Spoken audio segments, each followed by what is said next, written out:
3 shows in 24 hours is excessive. We're not likely to be very good today or fresh. But into the breach steps heroically Greg Cody of the Miami Herald. Wow, thank you. 20 carries. Fresh 20, just 20 carries. I want to give him 40 carries. Yeah, I want high 30s, plus a couple of looks on passes. I want a total of between 35 and 42 touches.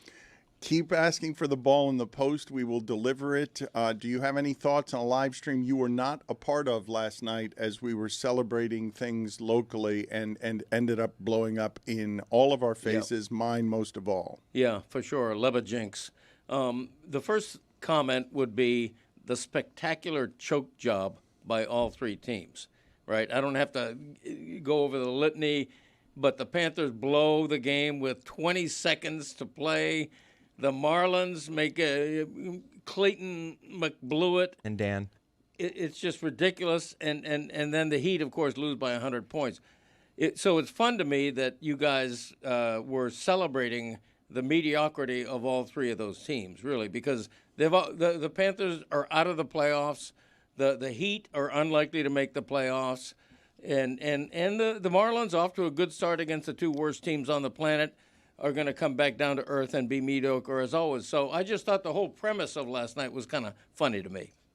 Funny? Yeah. Well, we were going for funny. We're often going for funny. Funny is a success. Well, you had a perfect night then because the way the 3 teams choked, it was just hilarious.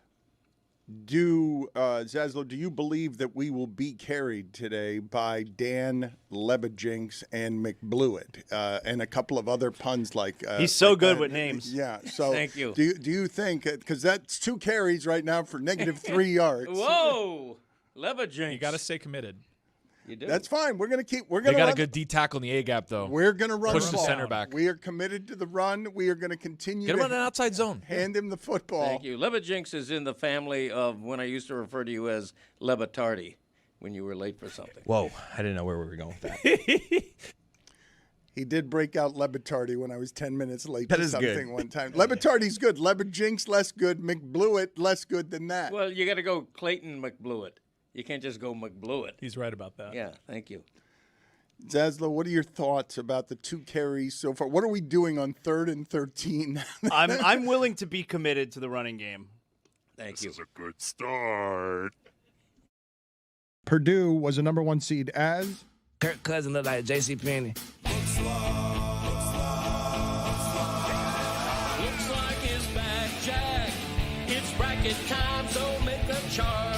Does Jeff Van Gundy look just like the Queen of Hearts? Does Adam Silver look like a torpedo bat? Let's get Martin Sadness back on track. Looks like it's back, Jack. When the donuts are in front of you, does Andy Reid say, don't mind if I do? Adam Silver looks like a Q-tip thing, or frying a bag of onion rings. When Timmy laughs until he hacks, that's how you know that looks like his back, Jack. Let me hear you say, looks like his back, Jack. Let's keep on doing it every year.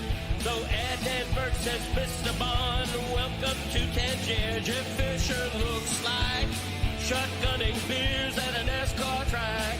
If you say this game's the best, I'll say it's a gag. Looks like his back, Jack. Northwestern is gone from the tournament. Jim Harbaugh looks like a casket salesman. Fairleigh Dickinson, 16 seed, rep by Mike McDaniel looked like a college student on a full-ride scholarship for esports. What a run. Looks like his back, Jack. number 50. I am fuller than Vern Fuller. 49. Where's my click, click? 48. Hey, Butterfinger. 47. Punt.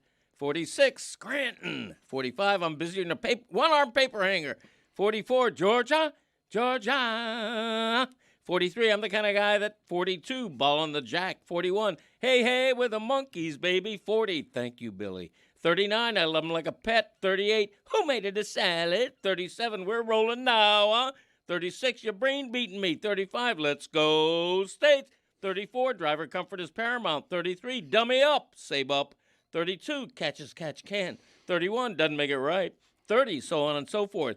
29, very good. 28, the Little League theory. 27, nice hat, asshole. 26, the others, they all learn from me. 25, don't go showering to try to please me. And now, that ends the first half of the Catchphrase countdown. Wow. And the second half has begun.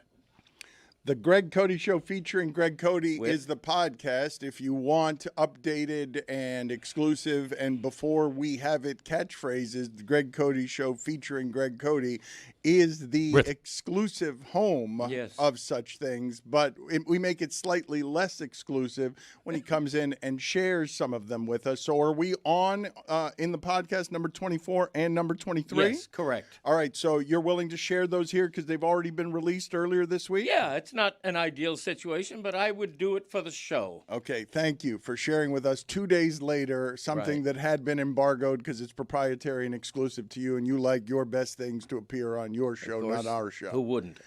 24. Look at that jerk. This is a big one. All right, what is the context? When do you use that? It's not something I say publicly a lot. I said it privately in my car just the other day when a big-ass pickup truck not only backed into a parking lot, but backed over the line, meaning... So it's directed at cars usually? This is 95% in the car. I don't think I've ever heard this outside of a car. Are you by yourself in the car? I am. Or you're saying it to yourself out loud? Yeah. Or it can be in the passenger. Like, there are times where I'm driving him to work. Anyone that gets in my lane, look at this asshole. Look at this jerk. Right. He's mean on the road when it comes to other drivers. I have a sort of a road rage leaning that I have to really work to contain. And when I say, look at that jerk, that's usually the fire starter that gets me very angry at some malfeasance by another driver. So I would think that would be the pressure release, that you're releasing the valve on what is your customary rage by saying, look at that jerk, and therefore you're slightly less angry. You're getting angrier? That's the beginning of it, but it's also... What could be the end? Yeah, I'm letting off steam, in effect. I don't want that other driver to think that I don't notice what he's doing that's so idiotic. So I'm saying to Christopher in the car, look at that jerk. Sometimes just look at this jerk. It can be this or that. At the 95 Turnpike Exchange, That's a tough spot. You know, there's the sheep that just wait in line, and then there's the people that kind of cut in. Yeah.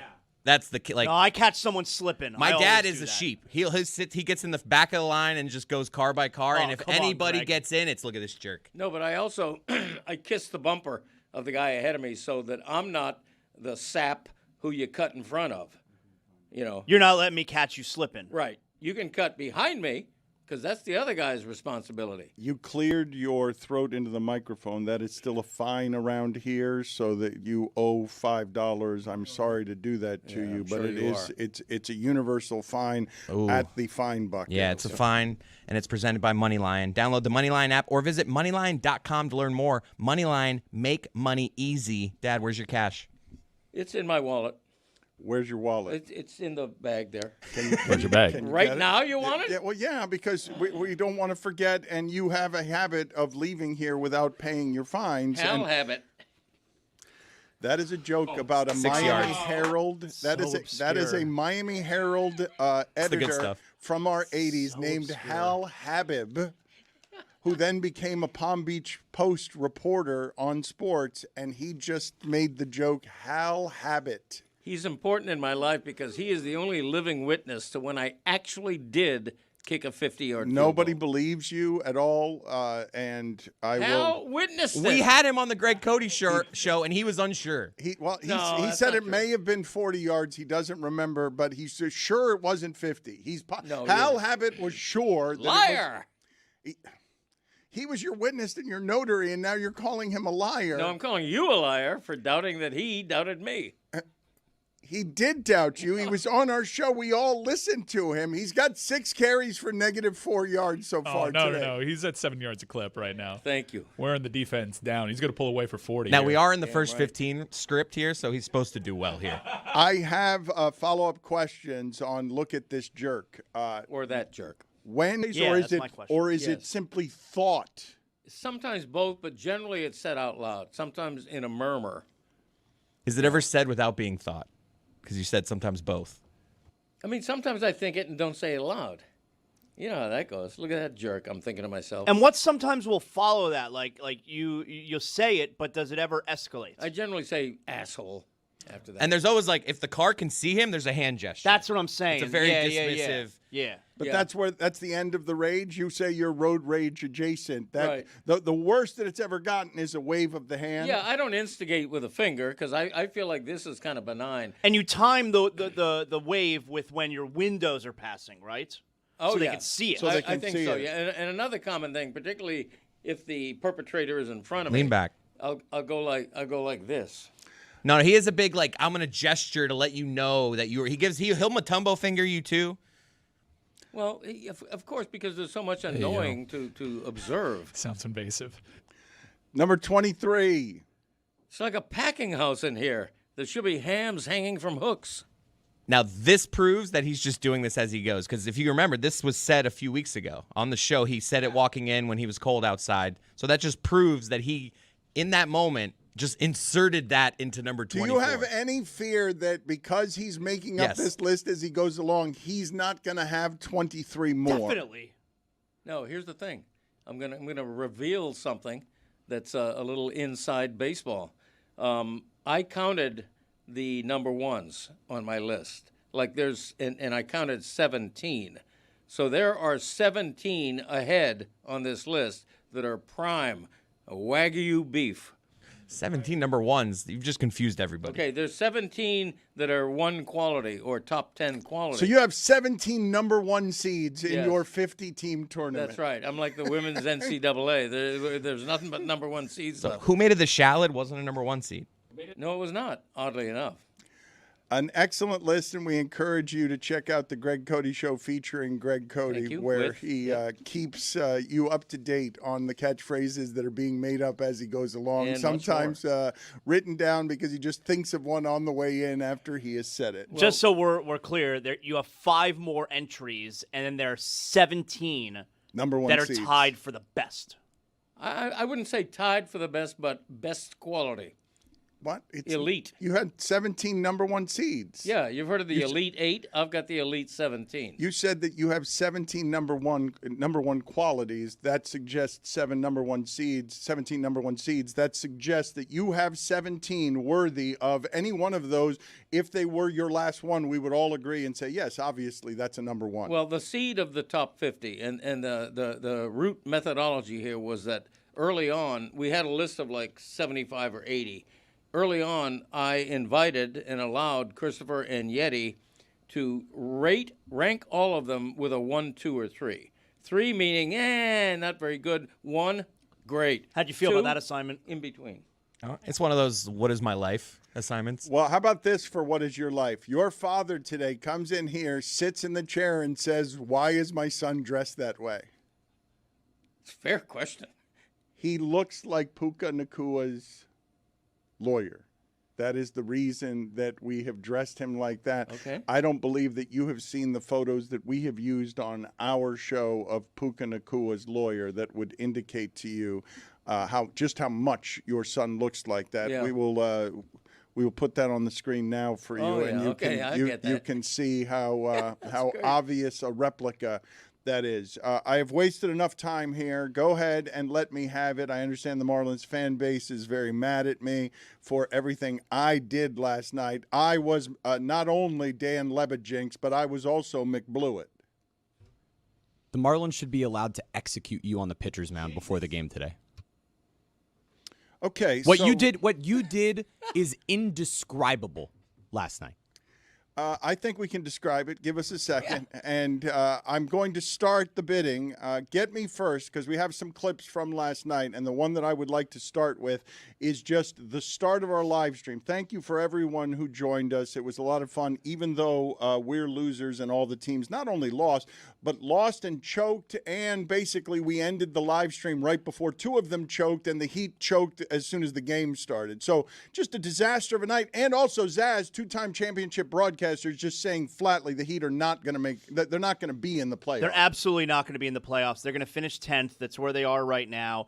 And if you finish 10th, you have to win 2 road games then to get into the playoffs. The first road game, which would likely come at Orlando, who the Heat are 0-5 against this year. So, let's have a common sense discussion here. The Heat are going to miss the playoffs, and it's especially frustrating because, yes, it's the whole, we like our team. You're going to be 10th. How do you like your team if you're 10th? But last year, it was an historically bad elimination from the playoffs, and their response is to finish 10th the next year.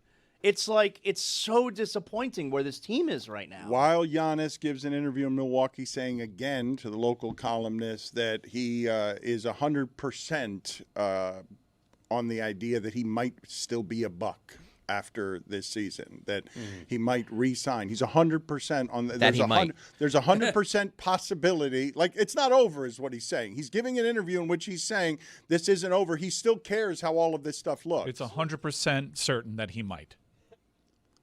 He's playing both sides brilliantly. He really is.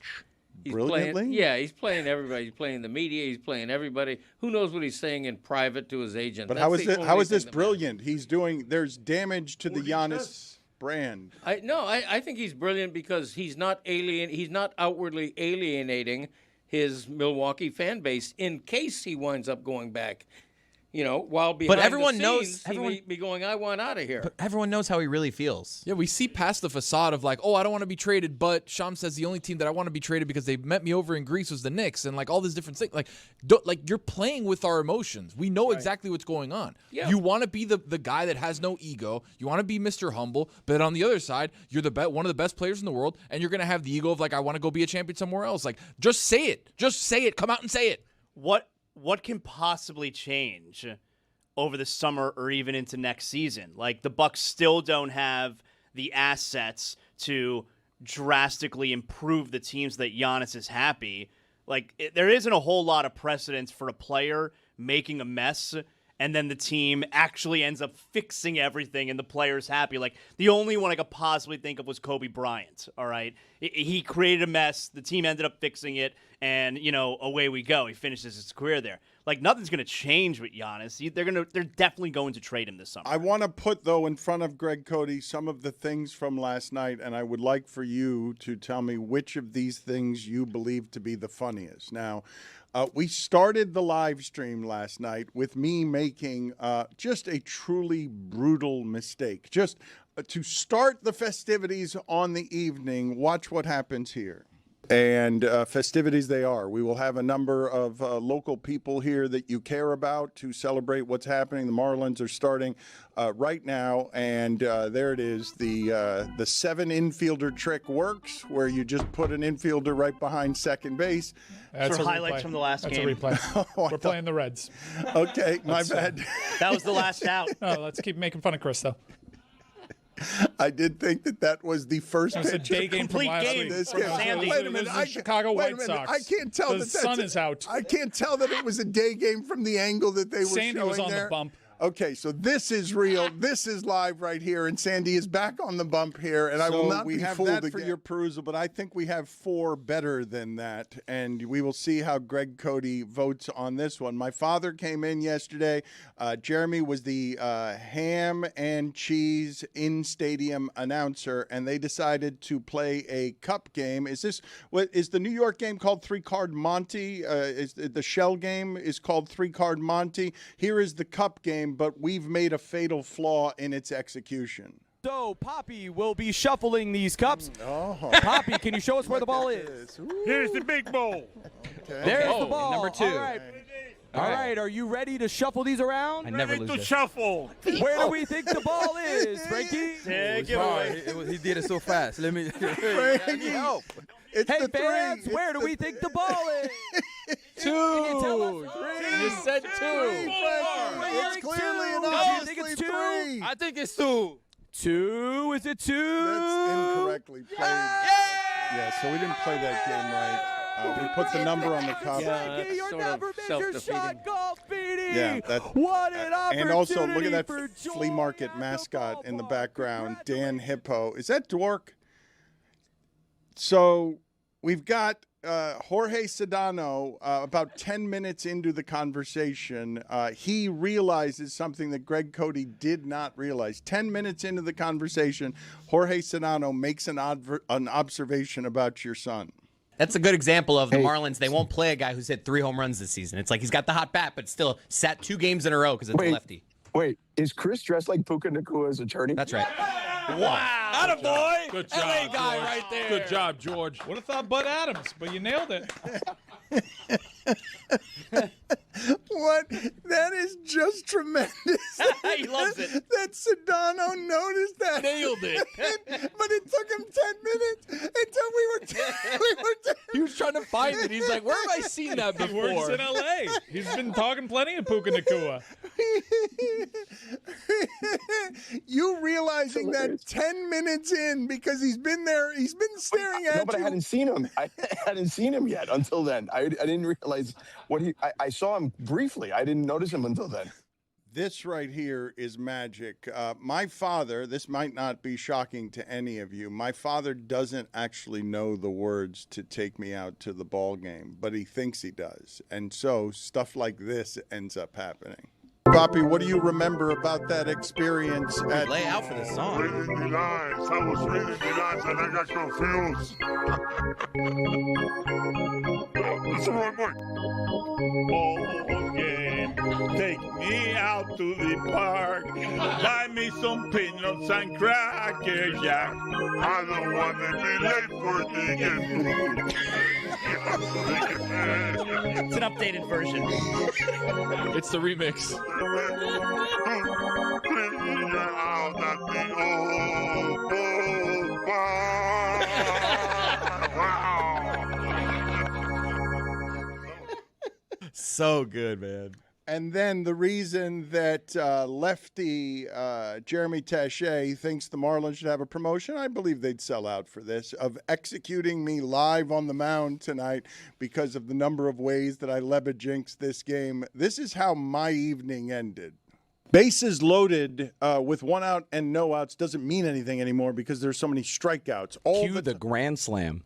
All the time. This guy. All the time, this game goes into the bottom of the 10th inning with the Marlins down a run and a runner on second base. All the time. This ends in a, Shit. There's no way. There's no way. Dan. I hate you. What a night. What was the funniest thing from among those things, Greg? Which did you like the best? I liked all of them. I'm always a fan of your dad's, and I think him botching the words So good. of one of the most well-known songs in American sports was number one for me. This was the best part. Buy me some peanuts and crackers, Jack. I don't want to be late for the game. Well, what is it he's doing with his voice there? I don't want to... That's the inner monologue microphone. He was speaking at the wrong Oh, microphone. Greg, why don't I you... wasn't here. I don't know. Greg, we've been doing it here with you several months now. He was possessed by a demon midway. That's what it sounded like. That's part of the quality of why I voted that song number one. I can't get over it. He became Andre the Giant in Princess Bride. Buy me some peanuts and crackers, Jack. I don't want to be late. That's exactly what it sounds That's like. such a good shout by Mike. That's exactly it. Anybody want a peanut? Hulk Hogan. Hulk Hogan. Hulk Hogan. Put it on the poll, please. Could you hear the pituitary problem in Andre the Giant's voice? I don't want to be late for the game. Because that is kind of what the lyric says. No, it... Like, that is the gist of what, like, the song is saying. Root for the team playing at home. I don't think what he's saying is I don't want to be late to the game. I think the general spirit of take me out to the ball game is that I don't ever want to leave. Like, it goes without saying that you don't want to be late for the game. Like, that's involves being at the game. I don't know. His version. Some pecans and potato chips. I thought you were going to go tater tots there. I don't care if you just leave me here. We can do different versions of take me out to the ball game. I think my favorite part about him getting that wrong, though, and I'd like to play the entirety of the thing again, is we've already set it all up. All you got to do, Dad, is it's called take me out to the ball game. And then he lands the dismount with the ballpark. Poppy, what do you remember about that experience? Lay out for the song. Reading the lines. I was reading the lines and I got confused.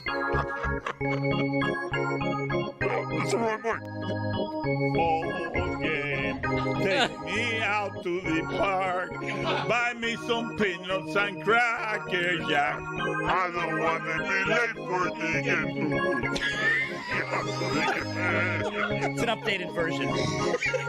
It's the remix. Out at the old bar. Wow. That was a long time ago. It was a long time ago. My father actually did this at a Marlins game many years ago. You will see the teeming crowd that gathered for this promotion.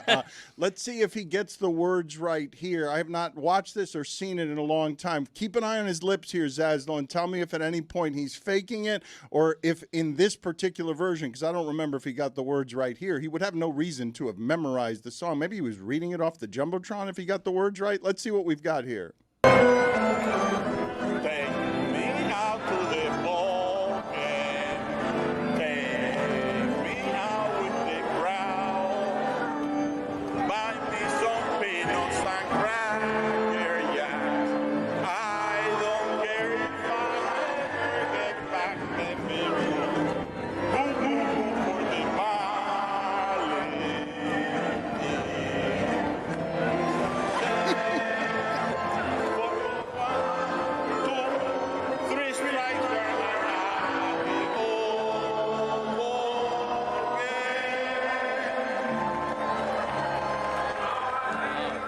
Did pretty good there. Yeah, nice crowd, too. Did pretty good.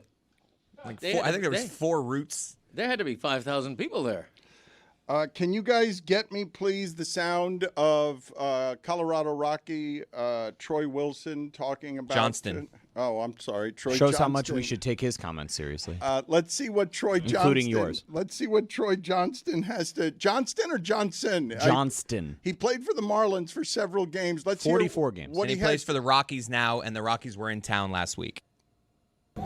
So coming from the Miami Marlins, when I walk around Miami, I never saw a Miami Marlins jersey. I never saw a Miami Marlins hat. I saw nothing of the sort. When I'm walking around downtown Denver, they are really excited about the Rockies. They want the Rockies to be good. This is a sports town. We are trying to put a good product on the field. I think Paul's done a great job of that. I've never seen so many supporters of one team that I've actually been a part of and that I've been on. So this city and this team wants to win, and we're going to try to put the best product every night and do our best to win. Dork. I mean, it's easy taking a shot at the Marlins, but, dude, you play for Colorado. You had the worst record in a century last year. But he sees a lot of people around town walking. They've lost 100 games 3 years in a row. And this guy's saying, oh, we're a great team. We want to win. Our fans are terrific. Bullshit. It's ridiculous. Some context here. He does have an axe to grind against the Miami Marlins. He was in their minor league system for a very long time. He thought he should have been called up way sooner than he actually was. The Rockies have given him a chance, and that clip right there is a pretty prime example of a dude sounding a little bitter and taking some easy shots. Oh, he's angry, but it is funny the lack of self-awareness and Greg Cody immediately turning on him when we played the clip because you were making fun of the crowd. Like, you were making fun of the crowd, and I just played the clip to reinforce what you'd already said, and then you immediately turned on him, your ally, who supported what you said and said that he's a jerk. Did you just call him an asshole? I may have. Yeah, I called him a dork. What he said was assholish. But no, I preface it by saying he's taking an easy shot. The Marlins are the easiest team in baseball to make fun of, and I do it all the time because of their crowds and because they have the cheapest owner in the game. But if you're going to play for the Colorado Rockies and brag about the state of that franchise compared to anybody. Truly one of the awful franchises. Yeah, you have nothing to stand on. Oh, but he's not wrong that they support their team. They're better than we support ours. You say they have nothing to. What do you mean? They do better attendance, and there is regional pride in that baseball team that you do see worn in the community. What he's saying is not inaccurate. Well, but it's unfounded pride is what I'm saying. If I'm playing for the Colorado Rockies, I might brag about the attendance with the caveat, I can't believe that many fans come out to see the product we're putting on the field. That's what he should have said. Again, though, where's the inaccuracy in what he said? He is indeed, you can hear the bitterness in his voice. In fact, it is odd to hear a baseball player talk this way because baseball players just don't do very much of this. He's a new player on the Rockies. Local beat writers and radio guys, they love hearing that stuff. The fans love hearing that stuff, too. He could have gotten that message out without punching down towards the Miami Marlins. He almost goes out of his way to take a shot at the Miami Marlins. Yeah, and it's coming from someone who, as you would expect at his age, who has zero context, who does not know any of the history of the Marlins and the fan base. Or and really the other lack fan bases, because he's played his entire career in the minors. I'm sure the Rockies seem like real big time because they have a downtown stadium, Zaz, and a lot of fans walk to the game over there. I've never seen a dude that looks like that walking around Little Havana. The thing is, if you play for the Rockies or the Wizards or the New York Jets, it's fine to brag about how many jerseys you see around town, but you're still playing for bad franchises that lose continuously. The Rockies are not punching down. This is not the Rockies punching down. They're at the bottom. This isn't even the Rockies. Level punch. This isn't. No, this is not a level punch.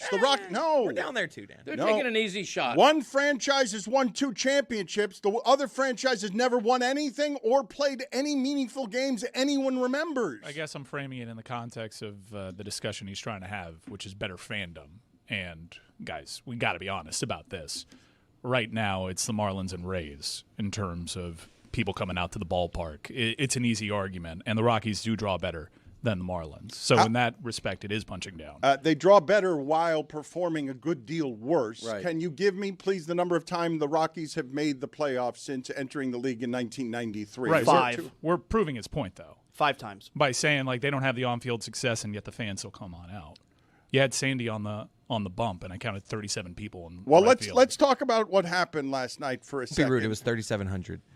Let's talk about the removal of Sandy from that game because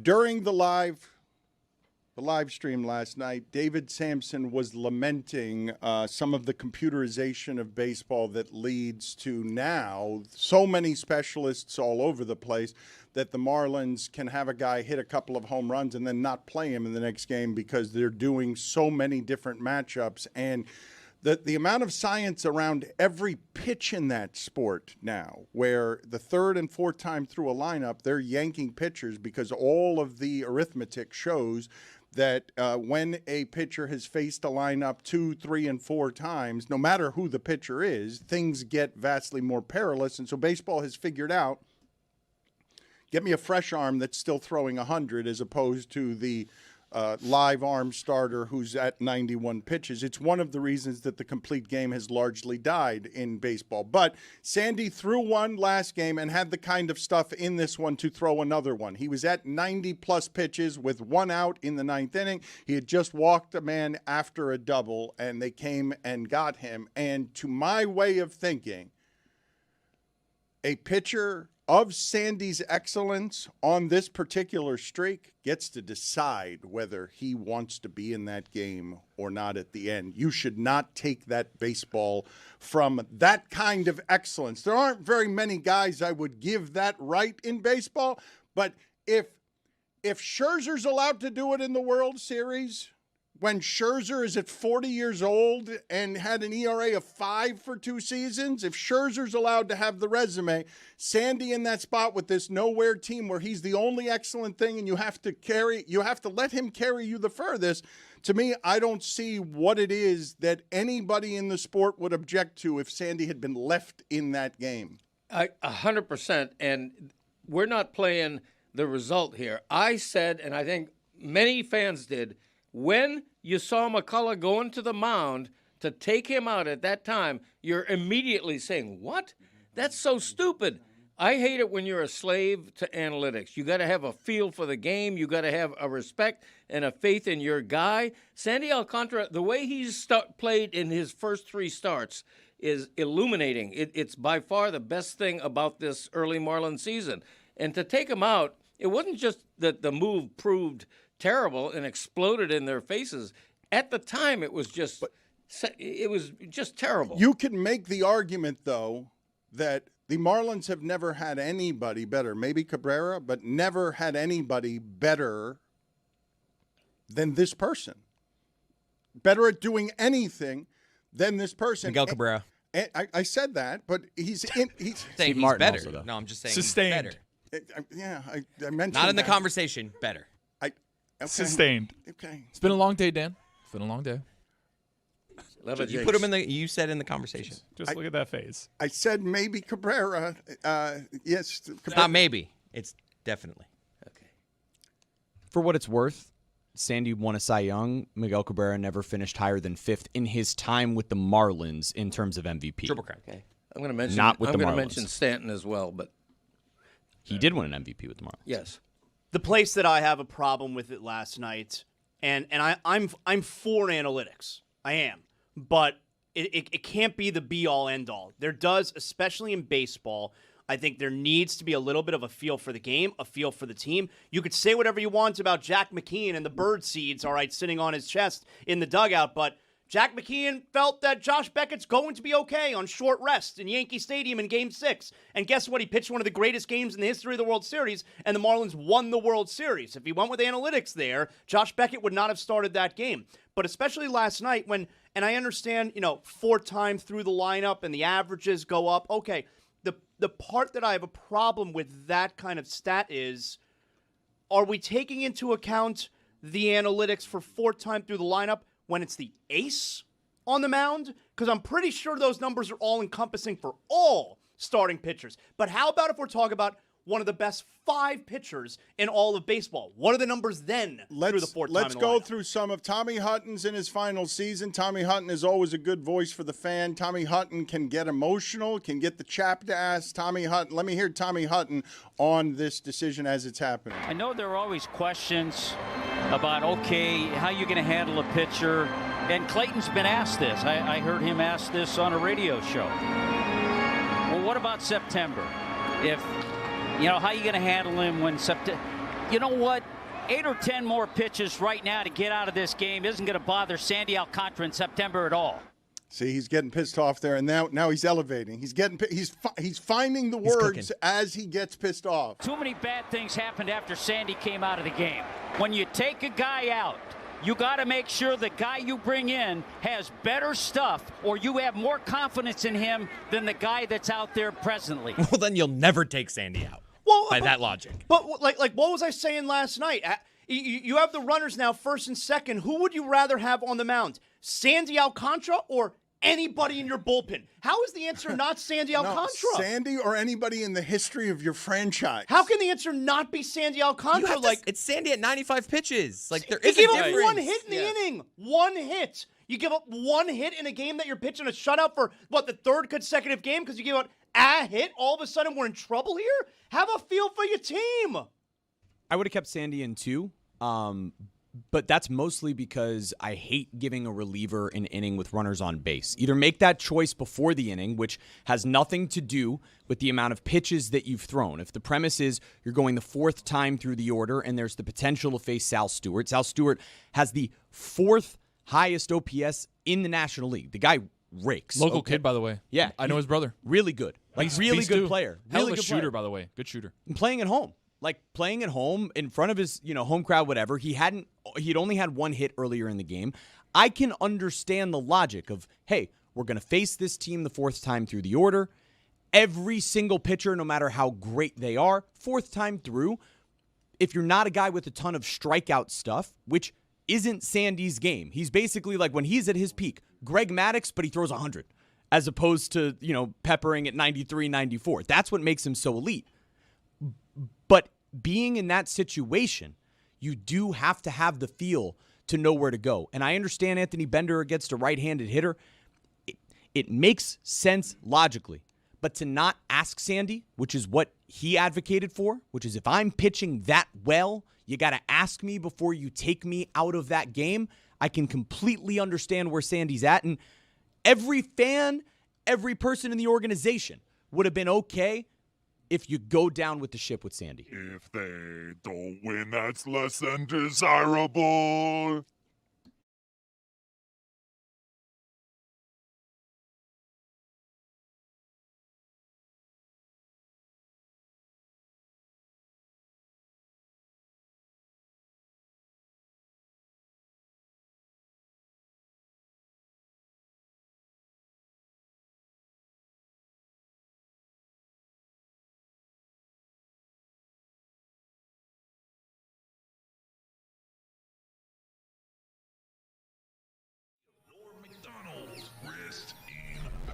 Norm Macdonald passed away. It was a surprise to many. He had kept his illness a secret for 9 years. And he was one of our favorite celebrity prognosticators because he did awkward comedy, uncomfortable comedy so very well. He would insult people to their face. There has not been and will never be a greater ESPYs than Norm Macdonald doing the monologue and actually cutting through all the mythological fame bullshit and actually going after people, going after the big, powerful celebrities in a way that the audience loved, and ESPN immediately ended and regretted and got him out of there, never to host it again. But he loved awkward. He was so good at awkward, and this is the thing that always impresses me, Stugotz, because the level of discerning among stand-up comics who are great is the highest form of critique or judgment, I think, in entertainment. And when they say someone's a good comedian, that person's a good comedian. Norm Macdonald is somebody who's getting reverence today from a lot of people, but other comedians will tell you what he did was really brilliant, was genius. We had our experience with him because he would tell these long, sprawling stories, and he told, most famously, a bad beat story that was just a killer because he was a gambler, but he was a bad gambler. And one of the reasons we wanted him as celebrity prognosticator is because he cared about it, but he was kind of a loser. And what says loser more than this bad beat? One time I had a massive bet down. It was my last bet. I just said, I'll just bet all this. And then I got two aces. And and then I was like, I don't know if I have enough money, but can I get some credit, like from the casino to...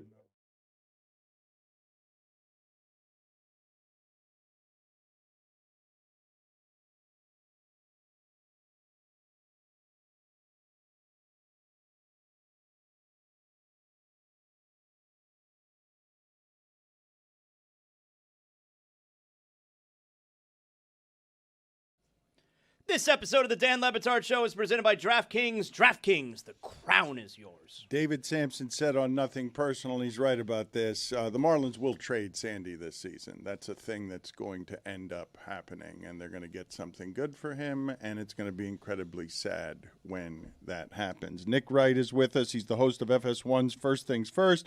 What's Right with Nick Wright is the name of the podcast.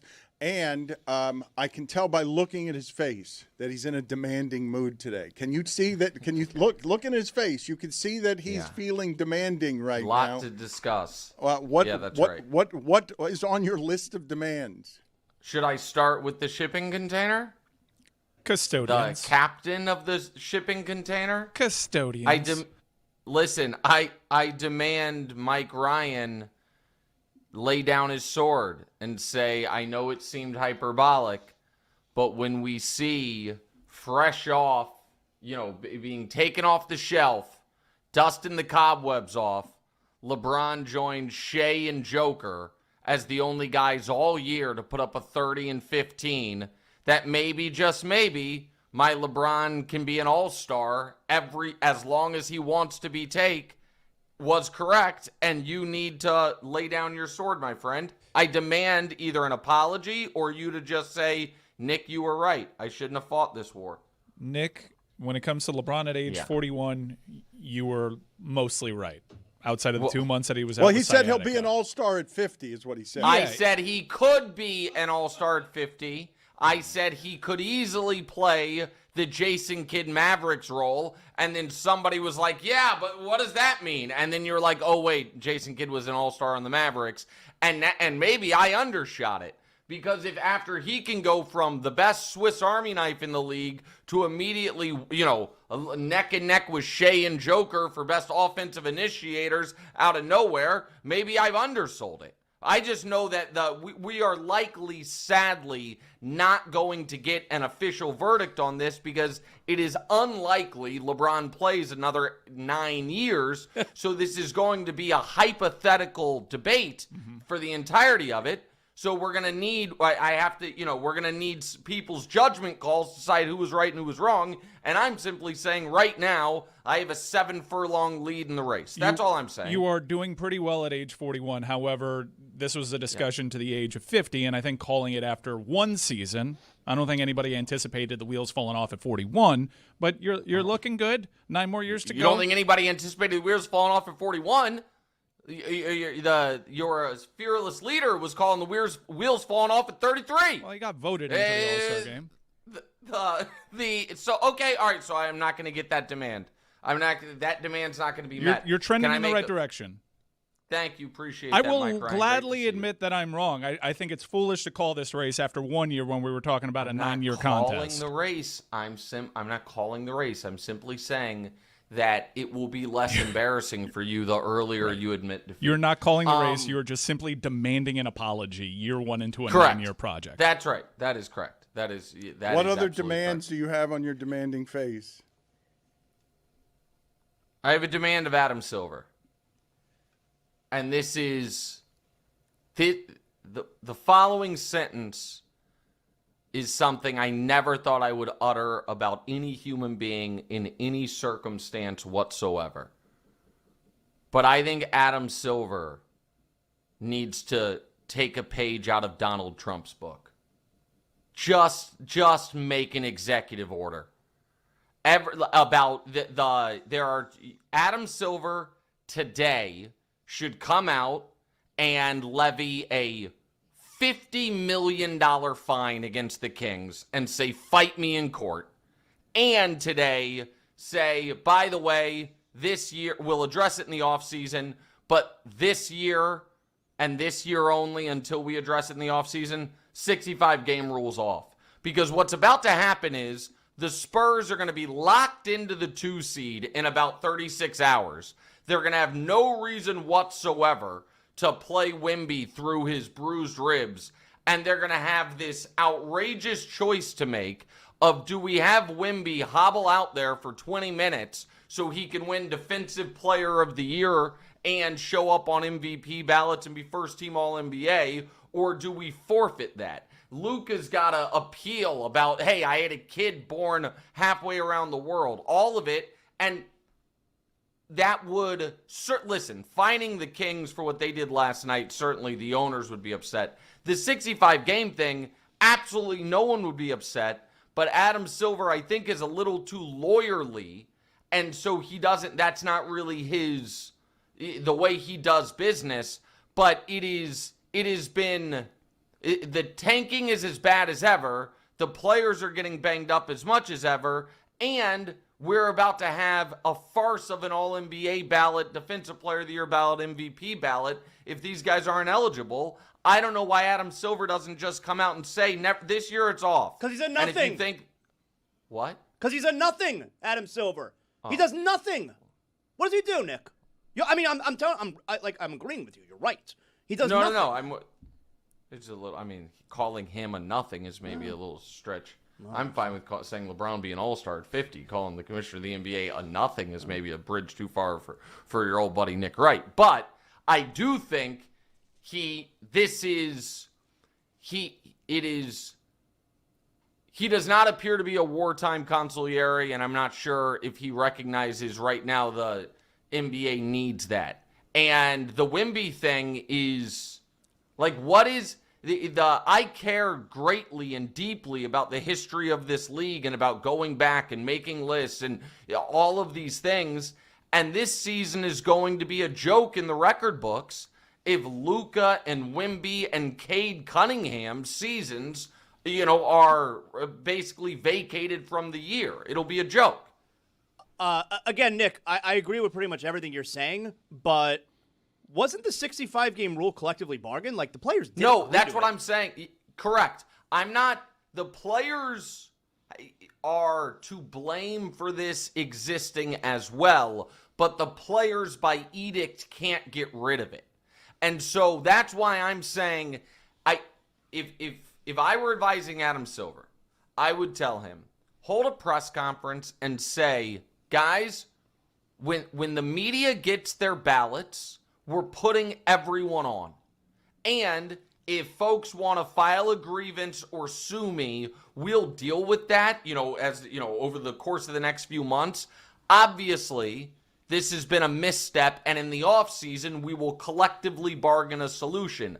But in the meantime, I am simply saying everybody's eligible. Fight me in court about it, because this is something I don't think you would be fought in court about. I guess maybe if there's a player who otherwise is going to make All-NBA if not enough guys are eligible and then doesn't, and therefore his contract doesn't boost, maybe that theoretical, does Jalen Johnson get screwed by this? No, he'd be All-NBA either way. But you had Stephon Castle. Does he get screwed by this? Maybe. But I think it would be universally popular. But yes, you're right, Zaz. The players are to blame in part for this existing, but they can't fix it the way I think Adam can. And I'm really curious what the Spurs do, because Wemby lectured us about ethical basketball and about playing the right way, but he also let us know how much he wants the MVP. Now, he also said defense is half the game, and the greatest offensive player in the league showed him it's actually not. I can put 40 on you whenever I want, because that's how basketball is played, young man. And then he said, there's more to offense than scoring, but then in going for the MVP, he upped his scoring because, of course, scoring is the most important thing in the league. But with all that said, he has no reason to play again this year because he's banged up and they can win the championship. But if he doesn't play again this year, Chet Holmgren's going to win the most fraudulent Defensive Player of the Year award I've ever seen. Well, except for the year LeBron got screwed. Marc Gasol. Wasn't even first-team all-defense. Give me a break. Nick, are you speaking fancifully? Because everybody hates the 65 rule, or should. But does Adam Silver pragmatically have the executive power to just announce that it's no longer existing? Well, he's saying it would end up in court, and I wanted to ask Nick a form of the question of if he has any historical precedent for a commissioner going through this particular spin cycle where it seemed impossible to replace David Stern. He comes out by getting rid of Donald Sterling. Everyone thinks he's really in charge, and since then he's proven to lose a lot in terms of public belief. So answer his question, but combine it with the historical precedent that you have for a commissioner taking this path from, I thought he was good, to, he's not very good. Well, so let me do it in reverse order. It feels like it's almost the opposite path Goodell has taken. Mm-hmm. Goodell took over for Tagliabue, and it was just controversy after controversy. He was, so unpopular that booing him at the draft became, a tradition. And now the NFL is in seemingly such a healthy financial and PR place that Goodell almost has to bait the crowd into booing him, because everybody, fair or not, everybody seems to think, must be doing a pretty good job. League's more profitable than ever, more popular than ever. His, Q rating, if you will, has gone in the opposite direction of Adam Silver, who took over for Stern, it was a little too many edicts, a little too much of dictatorial. And listen, Silver is a lawyer. And I do think Silver's a good guy. And here's one of the things that I think Silver has working in his favor. Even the biggest Adam Silver critics, I don't believe he's unethical. Now, listen, I'm not being a smartass here.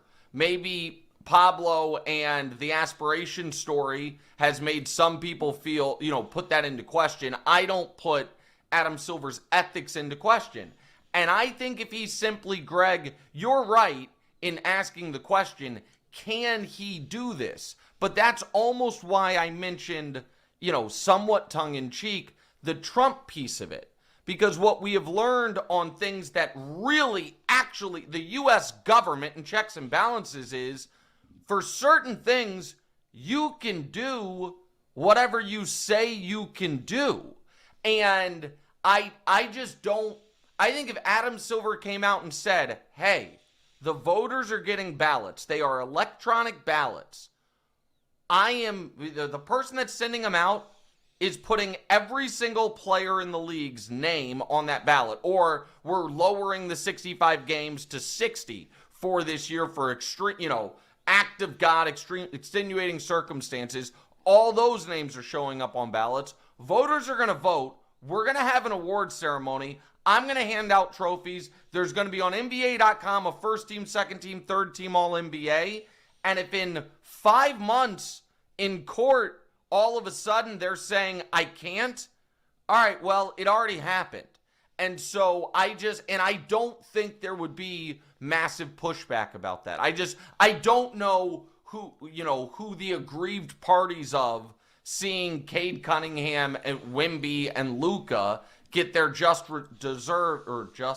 rewards for this season. Just desserts, deserved rewards. It doesn't whatever. matter. Thank you, Dan. The crew here is not listening to you, and I'm pretty sure I know why. Is the crew laughing? The custodians, are they laughing and not listening to anything Nick Wright says? Because Greg Cody, when asked to speak in front of a microphone, does so very far away from the microphone. But when breathing with giant nostrils into the microphone during Nick Wright's segment, a windstorm. You can hear a sailboat sailing through. They're just his nostrils. You can hear the sailboat sailing through Nick Wright's thoughts in a turbulent sea. Do you want me way back here, or do you want me No, way I'd up like here? you What do to you talk make up into your the mind? microphone and breathe loudly away Okay, from the fine. microphone when Nick Wright is doing his All right, soliloquy. unlike yourself, I'm not perfect. I got to give Nick credit for powering through that the entire time. Well, but I'm not being perfect. I'm laughing that they're laughing at being distracted, at not listening to Nick Wright because the sound of your breath is that loud. The honored guest didn't have a problem with it, did not hear my nostrils. The whole I crew didn't is even laughing notice it. back there. See? Well, But you're then too in again- love with the sound of your own voice to hear anything that's happening while you're talking. Oh, wow. I'm you're just one trying to to talk. defend my guy, Greg Cody. Thank you. Who, by the way, has never looked better. And also, as a guy who, for all I know, maybe I breathe loudly out of my nose and I've just become deaf to it as a self-defense mechanism. So maybe I'm, deaf or sound blind. Sound blind? The word is deaf. You got it. Sound blind. That's what we call it now. I like sound blind. Yeah, I like that. I was thinking nose blind, but then I was like, no, it's auditory. Jeez Louise. Right. Man. I don't know what's wrong with it. Sorry about that. Yeah, the alternative to breathing is not a good situation, by the way. That's right. Listen, I'm with you, Greg. Thank you. It's going to be hard for me to criticize Greg Cody. Thank you. Any other demands here? Do you have any others before? No, I kind of weaved in my Wemby stuff. There was a brief period of time, and we discussed this last time I was on, when the media was so enraptured by Victor Wembanyama, mostly understandably, that we started lying about what the NBA is and what the NBA has always been. We created something called roll gravity to explain why a player who averages 24 points and 4 assists is actually a wildly impactful offensive player. And we pretended that being the best defensive player in the league is just as valuable as being the best offensive player in the league. When literally dating back to Wilt versus Russell, we have had proof of concept every single era of this great sport that if the best offensive player in the sport plays the best defensive player in the sport, the best offensive player in the sport will still get his. Wilt Chamberlain, for his career, averaged 30 points and 23 rebounds, and Wilt Chamberlain in 144 games against Bill Russell averaged 30 points and 26 rebounds. And yet, and so I thought this weekend, Joker reminding everyone, this 8-foot-tall alien that's going to change the game and that all of this, yeah, I can still get a bucket whenever I want. And Joker making a point, the last 2 years, post Wemby's rookie year, they've played 3 times, and Joker averages, and he's not like, doesn't always look for a shot, but against Wemby, he averages 41 points per game. It is a reminder that great offense on an individual level is always more valuable than great defense, and that's why the MVP voting goes to the greatest offensive players in the sport. It's probably going to be Shea this year, but Joker threw his hat in the ring pretty strongly. We've got 5 minutes left, and there are a number of things that I want to get to with you. This is a tweet from Tim Reynolds. It was 4 days ago, and even though Mike Ryan has made him excommunicado, no longer friends, there have been 2 days in NBA history spanning 80 years where at least 9 games were played with an average margin of victory being at least 24 points. Only 2 such days in 80 years. One was yesterday. The other was Sunday. Like, what is happening at the end of the season is the tires falling off of this league because the games are crap. There are a couple. Every once in a while, there's an Atlanta playing against New York, but there are a lot of bad basketball teams playing basketball very poorly. Well, and your guys' pal, Tom Haberstroh, this stat is now a little outdated, but he wrote an article a week or so ago separating the league from teams that are trying and tankers and called it League A and League B, and said that when League B plays League A in their last 179 games, they were 12-167.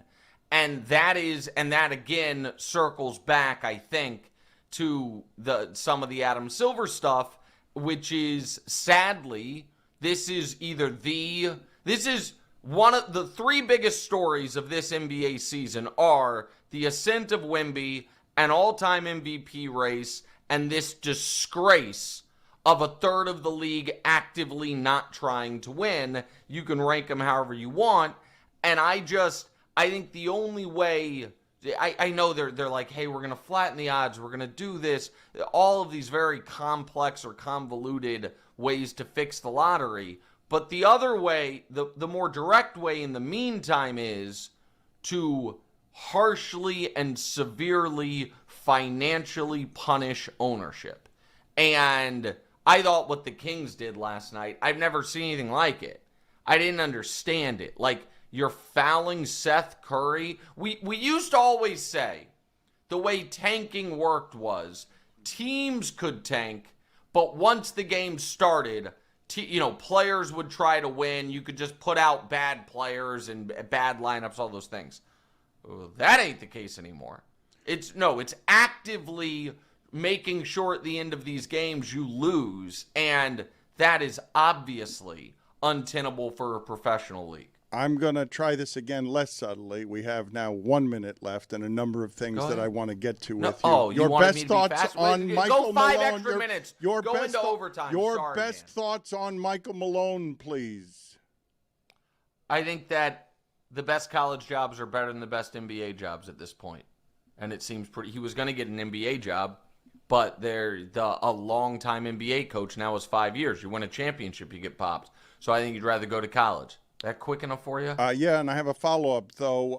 Why would there not be any evolution that would consider that whatever his skill set in getting Aaron Gordon ready for whatever the tendencies are of the night, aren't the skill sets that he needs to run a college program in an NIL era? Well, listen, I'm not sure that I think he is obviously a great basketball coach. Like, he's just great at getting players to play their best and motivating people.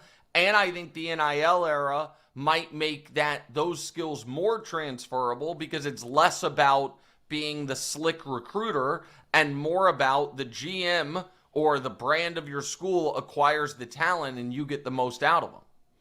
Let me get to your feud with Senor Tilt. When you were on with us the last couple of times, you have made a show of making sure that this guy was buried under You Take His Money and everyone sees him embarrassed publicly as a poker player. He says, I spend zero time thinking about people like Nick Wright. I didn't know who he was until Buffalo Hanks explained it to me, but he clearly spends a lot of time thinking about and rambling about me. His behavior is childish and insecure, and when you take one glance at him, it makes sense. He's a little dweeb, short, ugly AF, mediocre intelligence at best, and zero aura. Someone told me he made his career glazing LeBron. Yeah, thank you. Thank you for bringing that to the audience's attention, because I have one final demand. Because I'm not short. I'm 6'1" on the nose. And that's just a matter of record and matter of... I suppose everything else he said there is a matter of opinion and subject for debate. I like to think, certainly I don't have mediocre intelligence. And is aura binary? Like you have it, you either have it or you don't? Or is it a sliding scale? Because I like to think I have some aura. I'm not certain on that. I do know there's a 45-year-old man who also, in a follow-up tweet, challenged me to a cage fight, which I will, politely decline. But can I get Mike Ryan and Le Batard and the folks in there Chris Cody, who I've actually spent time with in person, to at least you look great, Chris. Oh my goodness. To at least verify that I'm not, that I'm not short. Not short. Everything. Thank you. Not at all short. I feel like there's a defamation suit. And you have an aura. And this whole. I do? Yes. Just one. Yeah, but you can lose aura, but you can also gain it by aura farming. So it's a sliding scale. If it is a sliding scale, he cannot be accused of having no aura. Aura is a manila folder. It's something that doesn't have no aura. Is not having any personality. That can't be said. We are the authority on this. That's right. Thank you. I'm glad. I just wanted you guys to know that entire beef started on this show. It didn't exist prior to that. But I was in it. It was when I was in the airport, and you guys thought I was in the bathroom, and I was just, doing what I'm always doing, tapped it. See, now that this is to prove your height. This is proof your height. This is to help. This is to help you. I thought this was to prove the ugly AF. This is that you're 6'1". This is 6'1". Aura there. Someone's got aura there. Right. A lot of We got to see the aura. feet, though. He might be standing on something. We got to see the feet. I'm not saying, hey, man. He's not short. Thank you. I've never seen him in person. I don't know.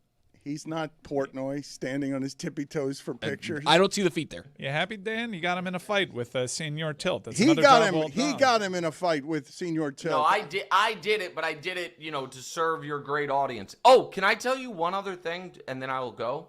Your guys' show, very popular.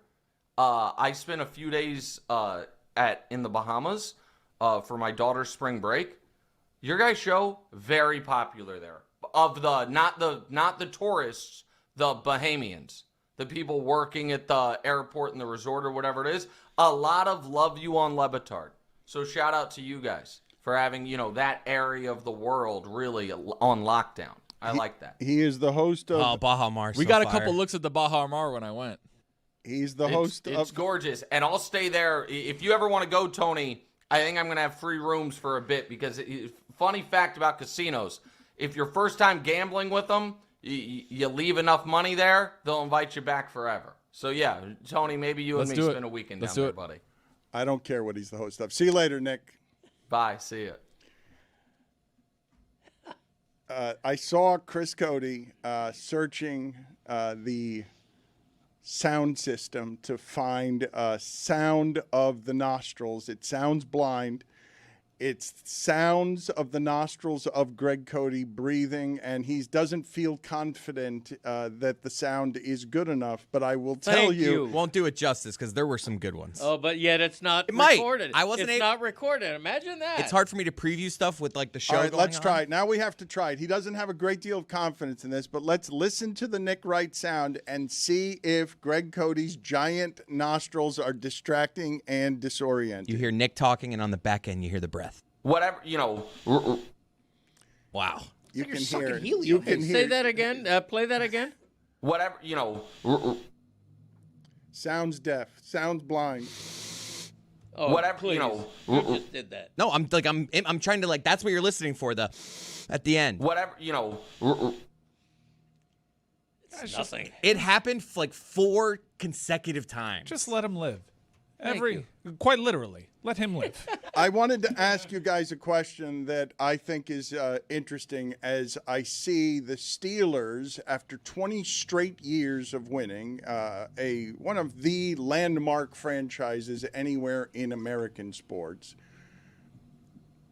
It's weird to see them have Mike McCarthy as the coach, to see them not have any quarterbacking options that would excite anybody that aren't Aaron Rodgers, and to wonder if Aaron Rodgers is going back there. But not quite as weird as what I'm about to say, which is, could you guys have imagined a scenario where I tell you a guy who has won for 20 straight years, had winning seasons at the top of one of the most majestic franchises to be found anywhere in American sports, quits, vanishes without an explanation, never gets a goodbye or a press conference, and we still haven't heard from him? Like, no, does anyone not think that's weird? Like a real icon name in the sport says goodbye without ever saying goodbye. Nobody hears anything from him and just gone. Like, I can't off the top of my head have any recollection, and maybe you guys have an example of this, where that's not weird, where you're sitting there and we were talking about Giannis and his connection to Milwaukee. I'm sure Mike Tomlin has a relationship with that community. Does he have any responsibility to explain anything to anyone? Or does he have so much power that he can just vanish quietly and no one has any reaction to it even being weird? And I'm not even saying it critically. I'm just looking at it and saying, man, that's unusual. I mean, power, the farewell press conference is a totally manufactured construct. He doesn't have to do it. It's not required by his contract. Most times when people leave organizations, they don't do that. Granted, we do get some ceremonial thing when it's a mutually beneficial relationship that spans over a decade and they've had success, but not all the time. I'll look up previous examples, but this is a man-made construct. It's not required. You say that, but my starting point on this is, in the Jerry Jones documentary, one of the things that I learned in the 10 parts, one of the few in that sanitized documentary, is that after Tom Landry, a local icon who meant something to that community, was let go in somewhat of dishonorable disgrace because Jerry Jones was clumsy and brought in Jimmy Johnston, his exit was an actual parade. Tom Landry left, and they gave him a parade as a goodbye, as a thank you, as we love you, as we recognize that this relationship was a real one, and mostly it was thank you. I'm not even saying, I want to be clear on this, I'm not saying Tomlin deserves any criticism. I'm surprised that Tomlin doesn't want any of the outpouring, that Tomlin doesn't want any of the connection of this community really loved you and can give you a eulogy that you get to listen to while you're still alive to show you how loved you were, and that it wasn't just, hey, this is unacceptable that you win 9 or 10 games every season but don't get past the first round of the playoffs. I don't even know how many of those I remember. I remember, like, John Elway's. I'm not sure Nick Saban had one. Shula did, right? I know locally the coach of the Miami Sharks had one, but then he announced that he was going to the new franchise in Albuquerque and that he had signed Willie Beeman. Everyone's like, whoa, how did you surprise us? I mean, the Dolphins gave Dan Marino. I'm sorry, that's another $5. The Dolphins gave Pardon me. That's another If fight. He leaned back. If I were breathing more through my large nostrils, I wouldn't have to clear my throat as much. We heard you once in that. The Dolphins gave a stadium farewell to Dan Marino, and I think it's customary when you've been in one city for as long or as successfully as Mike Tomlin, you don't just disappear. I think this is almost unheard of. If you don't have the traditional press conference announcing the move, the guy takes out a full-page ad in the paper or says something on Instagram. There's some farewell. There's some sign that you meant something in this community, and here's why we're leaving. But this, he just disappeared. Mike, Nick Saban did sit down with Reese Davis a couple of days afterward. There is an interview. That's an exclusive, not a presser. No, but there's an explanation That somewhere. counts. There's his voice. There's That his counts. voice somewhere on fans can grab onto something and be like, how does our icon feel after being gone after 20 years? I have a new report here from Mike Silver. You guys tell me what you do with this. What The did he say? Steelers organization is, quote, reasonably upbeat about the possibility of Aaron Rodgers coming back and playing another season. I have not, Why? I have not seen before the phrasing from one of the insiders that an organization is not upbeat, reasonably upbeat. What does that reporting mean? Is that cautiously optimistic? No, it's better than that. It's reasonably upbeat. Like, they shouldn't have a reason to, but they do. I think the phrase should have been, the Steelers are sadly resigned to the fact of maybe having Aaron Rodgers again. Who would want that guy back? Move on. They should have signed Malik Willis. not the Dolphins. McCarthy says that he'd like him back. Want to get the band back together. And there's nothing better available. Like I should say this. There's nothing available that's going to make the fan base more excited than Aaron Rodgers. I have that right? Like, Are they going to be excited? I didn't say excited, reasonably upbeat. I said more excited than Aaron Rodgers. What is the hopeful exercise that you can hypothesize outside of trading for players who aren't actually available to you in trade? What is the name that I could give you? You're a Steelers fan. You are tired of what you say is mediocrity that isn't actually mediocrity. It's 2 straight decades of never a losing season. Yeah. I mean, they could have signed Malik Willis. They could have signed Joe Flacco. They could have Flacco. They could have gone in another direction. Joe Flacco is mad that nobody thinks he's a starter. Joe Flacco at 41. Joe Flacco threw 450 yards in a game, but you just put Joe Flacco out there as someone you'd be more excited about if you were a Steeler fan than Aaron Rodgers? As excited. I'm just saying, Aaron Rodgers at this point in his career, you're not excited about him. He's your one more season stopgap until you get a real quarterback for the future. That's all. I mean, and the coach saying, let's get the band back together, you have to say that publicly, just in case he is your quarterback. But you don't actually have to say anything. Look what Tomlin just proved. You don't have to say anything publicly. Yeah, but if you're resigned to the fact that you are going to have Aaron Rodgers again, then you have to say that publicly. If you're getting the band back together, let's just go full. Jordy Nelson. Ooh, James Starks. Ryan Grant. Jeff Janis. Oh, Donald Driver? There you go. Jerome Bettis. Fat Not number playing 80. the game right. Coon. You said Jerome Bettis? You know what game we were playing? No. We should have said his first name, too. Yeah, I was uncomfortable. Hines Ward. Jerome Bettis? You're still playing it wrong, Greg. Troy Polamalu. Former Packers is what we're doing. What are you still doing? in short. It's guys who Rodgers played with, Greg. What are you doing? He's that old. He's played with all these guys. What are you doing? What are you doing? Leba Jinx. Ooh, there you go. Get it back. Oh, he got me. Greg's right about that. He did get me. So getting back to that, Me and because Joe Green. Defense. It's a new game. The curtain. Bring back the steel curtain. Antoine Randall L. Bradshaw. Terry Bradshaw's got free time. He's right about that. Cordell Stewart. Last time I looked. What's T-Brad doing? Somehow he's still doing halftime highlights inexplicably. Stop making the poor man do this. Who's asking for this? Why? It was never a good thing. Antoine Randall L. Steve Martin. Also. Antonio Brown still Still looking for work. I could go on and on. George Pickens. I mean, former Steelers are out there, man. Do you guys believe that anyone in the history, the 80-year history of Terry Bradshaw, has called him T-Brad before? I liked it. Thank you. You're welcome. Le'Veon Bell. Nope. All right. Charlie Batch. They might be on the running game here. They're crowding the box. Yeah. They brought the safeties in. We'll play action. Yeah. Greg Lloyd. I thought my dad burped when he said T-Brad. No. T-Brad.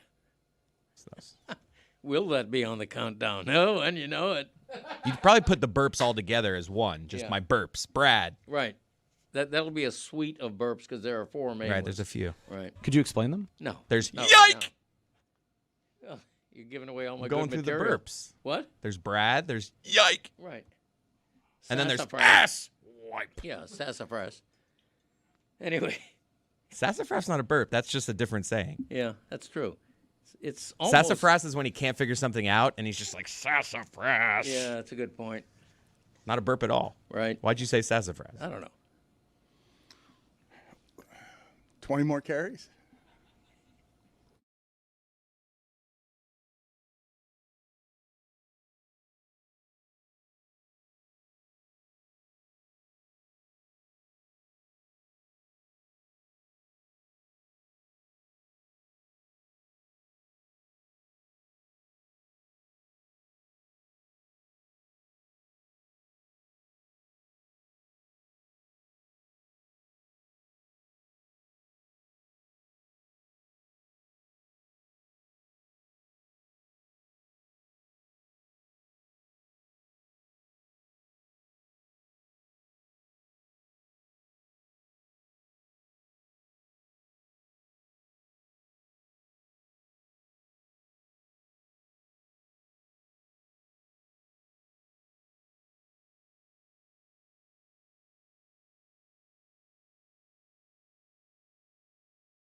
You have heard for a while now Mike Ryan sort of yawn and say, hey, Boston Celtics, for all this talk of you are a winning franchise, this particular century, you have not done a lot of winning. Doc Rivers is living still off the championship he won when you had the greatest trio in the league. But the Celtics don't merely have 5 straight 50-win seasons and now 12 straight playoff seasons. They also have a front office that's been pretty aggressive the last few years and can be put in the class of the Spurs and Oklahoma City when you're talking about great architecture that's not afraid. Brad Stevens has made a crazy evolution. That town has been very lucky with its executives. Theo Epstein, very young, ends up winning titles with the Red Sox when he's uncommonly young.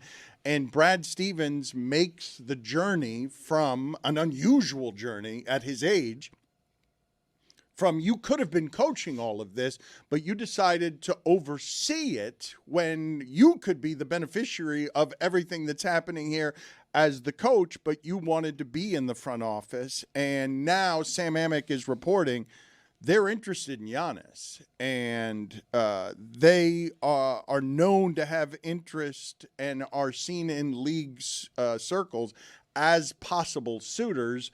And that's someone that you would trade a Jaylen Brown for, and how much better are they going to do than a Jaylen Brown? Do you think they would trade Jaylen Brown? I wouldn't. He's had an incredible season. Yeah, I'm not sure that they would. Giannis is 32. Okay, so wait a minute. So how many players are there in the league? I was thinking that there might be 3 or 4 players in the league that you would not trade Giannis for, and Jaylen Brown was not one of them before this season. Now, you guys may have Jaylen. My information is a little bit old in that I was looking at a Jaylen Brown before Finals MVP, who the Heat were able to force to his left and make him dribble, and they ended up completely altering the way that his game was. But yes, I think Giannis is a better player than Jaylen Brown. Obviously, he's not younger than Jaylen Brown. But in order to make contracts work out, I don't think the Celtics could get – do I have this wrong? You're probably right about that. I don't think the Celtics could get Giannis for anything less than either Tatum or Jaylen Brown. And the question I'm asking you guys after that is, are the Bucks going to do any better than someone like Jaylen Brown if indeed the Celtics are interested in this? No, if they put that on the table, that's an easy win for Milwaukee to get Jaylen Brown. Obviously, he comes with a $300 million price tag. And between him and Jason Tatum, you're talking about $600 million. But they can't have all 3. But if you're Milwaukee and you're looking at every package around the league and you're going, Jaylen Brown, who's completely, redone his career from the outset of he couldn't dribble left, and now he was an MVP candidate through the season. That's a big and get a Finals MVP. Boy, can you imagine the reward for Jaylen Brown having the best year of his career and getting Finals votes is being traded to a team that's rebuilding? No. That'd be wild. Yeah, right? I don't see it happening. I don't see it either. Yeah, that'd be wild. I'd be curious if you pulled the NBA. Wait. If they're suitors, how are you making these contracts match up so that Giannis could be with Jaylen Brown and Tatum? How are you doing that? Really tough. You'd be surrounding with minimums. I mean, their next highest contract is Derek White at $30 million. Vucevic comes off the books at $21 million right now. That's so why Dan's right. Well, theoretically, you could include him in a sign-in trade as a piece of this. Then you have Sam Hauser and Peyton Pritchard along with draft picks. So that right there is how you would make all of the money work, but then you would just be surrounding literally with minimum contracts. That's a poo-poo platter. But those players you just mentioned But for if you Giannis. polled NBA teams, who would you rather have going from here on out, Jaylen Brown or Giannis? I think it's It's I'm a with you, 3-year man. age difference. I'm with Jaylen you. Brown's 29. Guys, though, the thing that I'm doing, if you're making the Celtics suitors, I don't see how you can make them legitimate suitors where they'd go to the top of the list of getting a guy that everybody wants unless they give up one of those 2 players. Yeah, you're right. You're right about that, but why would they? Well, then they're not suitors. No, but it could be what Jeremy said, where Boston believes they could get Vucevic to do a sign and trade, and then Derek White and Vucevic does make the deal work. That's where I fall. I'm sure it's something that they're talking about internally. How do we pair these 3 guys? Is there any kind of way? What can we put together that doesn't have Brown or Tatum in it, but a lot of teams are having a lot of discussions, a lot of pie in the sky scenarios, and that's what this one seems like right now. And Peyton Pritchard and Sam Hauser are two good young players. Pritchard in particular, by the way, and their view would be more likely than not, well, we could do that again. The same way the Heat have viewed it as like, oh, we can take this undrafted player and turn him into a role player. They view Peyton Pritchard as like, we've turned this guy into a really, really productive player. And Milwaukee would probably look at it as like, look, you're getting Derek White, you're getting Peyton Pritchard, and a boatload of picks. It might be a package they would consider, but I don't see Boston dismantling what they have right now as they continually are a perennial contender in that conference. Agreed, and also that'd be an example of Boston using their assets and using their development to go out and get more assets and not just let them walk out the door for free. Or do you do it with Tatum? You could. I don't believe Derek Wright and Pritchard. They've got young pieces. They've got improved pieces. They have draft picks. They have some of the things that you need. You think that Pritchard, Derek White is enough to land you a Giannis? No, but I don't doubt that they're talking about that, and they don't doubt that makes him a contender here. But with Tatum, the same question applies. You pull the NBA. Who would you rather have from here on out? Tatum or Giannis? I don't know if that goes Giannis's way. I don't have it in front of me. I mean, I could find it, what Boston's draft pick treasure chest is, but it works in the trade machine. Antetokounmpo for Derek White, Sam Hauser, Peyton Pritchard. That works. Can't the Knicks or the Heat make a better offer than that? Not the Knicks. They don't have any draft picks they could trade. No first? No. They gave them all. They gave 5 of them up for Mikal Bridges. But if he, you know how it works nowadays in the NBA. If Giannis wants to go to the Knicks, there's got to be a way to make it work. No, because he did, and they haven't. Most people would say, though, Derek White and Pritchard, that's better than Tyler Hero and Khalil Ware. I think when we're talking about this, like, we have to take into consideration. I don't know that it is because Ware's such a project as a young player. Derek White's no, good. Derek White's White's good, a but he's great also player. older. Yeah, but come on. Yes, and Pritchard is your young piece, and then you're getting however many first-round picks. I think that when we take all of it into consideration, we're doing the Giannis from scratch thing. And the reality is unless he's willing to guarantee he would sign an extension anywhere, Milwaukee has really shot themselves in the foot when it comes to dealing Giannis. They thought, we're going to get a much bigger package come the offseason. But if everyone knows he wants out and there's 1 year left on his deal, that is the situation that Greg is talking about, which the player actually has some semblance of control. But you guys are making this about Giannis. I understand why you would do this. The more interesting part to me is Sam Amick reporting, and he's credible, that the Celtics aren't good with good enough. Like the idea that they are still sniffing around something like this after they did a couple of moves in Drew Holiday and Porzingis that made them a 65-win team. Those are accents because you've already built your team. If you add Giannis, you turn the Boston Celtics into a thing that shoots to the top of the sport in a way that's vastly more interesting than they already are as a tradition-rich franchise. If they do something like this, because I was surprised to read this report, it is aggressive when you're already plenty good enough. I know that the rest of you saw that Tatum got hurt and then said to me, look, Dan, they were going to get knocked out by the Knicks there anyway. The last 2 seasons of Celtics basketball, when they're healthy, are championship good seasons when they're healthy. Like, they are good enough to beat OKC. We have not seen OKC tested by a team that's as formidable as the one that shoots threes. If you go to Giannis, you're suddenly doing something that's old school basketball, which is, of course, get the most talented guy, get the best player, figure it out after that. But the way they've been playing for several seasons is we win 65 games because we shoot 53s, and we're going to, in a 7-game series, make more of those than you are. Not only that, they're living in an alternate timeline right now because this season for the Boston Celtics was not supposed to be where they are, right? Jason Tatum's out with an Achilles injury. We don't know when we're going to see him again. Jaylen Brown, is he going to be a number one guy? They struggled a little bit out the gate, and they've been a great team. And that's been, byproduct of the coaching by Joe Mazzulla. We asked, is he a good coach? Is he not a good coach? I think this year proves he's a actually very good coach. But with that, they're looking around saying, wait a second, we thought we were going to be in the lottery this season, and we're one of the favorites in the Eastern Conference. And if everything goes the right way, like we could contend in the West in the NBA championship, completely changes what their timeline was for the next couple of years. Why not go get Giannis? Am I somebody who is being silly when I say the Boston Celtics this year, to me, the most surprising team in the league? I'd say Detroit. Detroit's been best in the East all season. Yeah, but Detroit. What's happened with Atlanta this season has been fascinating.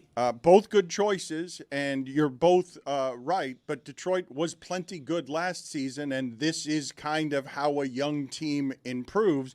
I thought the Celtics weren't going to be competitive this season. Never mind another 50-win season for them. They didn't have Tatum all season, and when they lost him in the playoffs last year, they immediately put down their sword. Like they got. It was over. It was over. Yeah. But they lost that last game of their season by 35 points when I thought that the difference between the Celtics and the rest of the league when they had Tatum, to me, I thought that just having Jaylen Brown and Derek Wright and all of those ancillary pieces, I thought that would be pretty good in the playoffs, and they immediately caved. But when they had a season together, how much better are the Celtics this year than you thought that they were going to be? How much better, for all that Atlanta and Detroit have improved, I believe most of the people listening to this thought that this was not going to be something that the Celtics were going to be able to overcome, the Tatum injury. They're 54-25. If you would have told me at the beginning of the season, hey, the Celtics are going to be the number 2 seed and steamroll people, and Jason Tatum's going to come back from an Achilles injury in less than a year, have triple-doubles, have 30-point games, have games of 18 rebounds, I'd be like, there's no way. Like, what did they do to keep themselves afloat? MVP season from Jaylen Brown that he's not going to get love and for. Their point differential. Like, they're slaughtering people. It's not just that they're winning. That's the Celtics math, though. Like, they hit threes, they're going to beat you by 30. When they take the lead, that's what ends up happening. And the only other team that is close to as surprising is the Clippers, who started 6-21, and then Ty Lue said, my goal is for us to go 35-20 the rest of the way. They've gone 35-17 since. It's pretty unbelievable. Yeah, but the Clippers are where I would have slated them before the season in terms of number of wins. Well, I don't know. You were a big Clippers guy last year, Dan. Or more. This record might be disappointing given where I thought the Clippers were going to be. I still would put the Celtics in any conversation that we're having about most surprising teams. I wanted to get to a legitimate baseball fight, though, that we had last night. It's between Jorge Soler, it's the Angels, no longer of Anaheim, and the Braves. They used to play in California. Thank you. And Reynaldo Lopez. And one of the reasons, and this was a weird fight, okay? I don't know if you guys saw it, but Soler was thrown at early, didn't react. Then another high and in pitch, and because the reaction from Soler was so delayed, the cameras didn't even catch it initially. The announcers were just sort of yelling, oh, my God, here he comes, and there wasn't video accompaniment because it was an unexpected thing. But here's the reason that I know that Reynaldo Lopez, the person who had hit Jorge Soler, was totally terrified, and it's not the backpedaling. It's that he started throwing pitches with the baseball still in his right hand. Like those start throwing punches, excuse me. He's throwing punches with his valuable hand, and I'm going to guess that if you hit somebody's skull with a baseball in your hand, it's going to do more damage to your hand than if the baseball weren't in your hand. Like, that you can injure a pitching hand more with he never lets go of the baseball while throwing all of the punches. It's a good move. But it's because he's scared, correct? It's because the adrenaline of all this makes it, you got to get rid of it. You either throw the baseball at somebody, which I've seen done before, or you let it go because you want your pitching. You got to protect your pitching hand. 100%. And you have a propensity to keep stuff in your hand. That's why they told Michael when he shot the police captain in the Italian restaurant, let it go. right? Let it go, Michael. Don't walk out with the gun. Let it go. How about Walt Weiss tackling Soler? How old is Walt Weiss, the manager of the Braves? Because he did. Original Marlin shortstop. Thank you, Zaz. That is correct. 62 years old. He's 62 years old, and he did indeed tackle Jorge Soler from behind. I feel like he looks the same as he did when he played. He doesn't look that much older. Secret to aging. Put it on the poll at Le Batard Show. Does Walt Weiss at 62 look the same age as when he played? You're correct. You said he tackled him from behind. That's not true. He dove like from the side, lowered the shoulder, and took him out by the legs. It was tremendous form. He could have injured him. That would have been fun. And by the way, Lopez wanted nothing to do with that fight. He was back. It was like if I'm in the ring with Mike Tyson. That's how fast he was backpedaling from Soler.